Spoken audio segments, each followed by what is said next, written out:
తెలంగాణకు ఆంధ్రప్రదేశ్కు ముఖ్యమంత్రుల రూపంలో దరిద్రం పట్టుకున్నదట.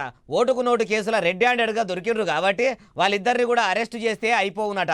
ఈ మాట ఏ రాజకీయం లీడరు అన్నాడు అంటారా?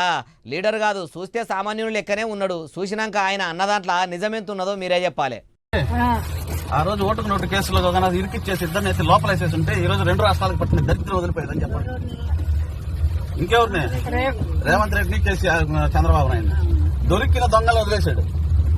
రెడ్ హ్యాండెడ్ గా దొరికిన దొంగల్ని జాలిపడి వదిలేశాడు. ఈ రోజు వాళ్ళిద్దరూ మొగుళ్ళే కూర్చున్నారు రెండు రాష్ట్రాలకి.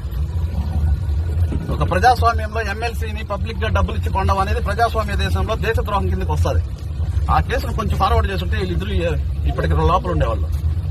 మనమంతా ఎండలో నిలబడి ఓట్లేసి చెమట కార్చుకుని క్యూలో నిలబడి ఓట్లేసి ఏదో మనకు ఒక నాయకుడు వస్తే మేలు చేస్తాడని కష్టపడి రోజంతా క్యూలో నిలబడి ఓట్లేస్తే వీళ్ళు డబ్బు పెట్టి ఆ నాయకుడిని కొనేస్తే మన కష్టానికి మన నమ్మకానికి ఏం విలువ ఉంది మేడం ఈ ప్రజాస్వామ్యంలో?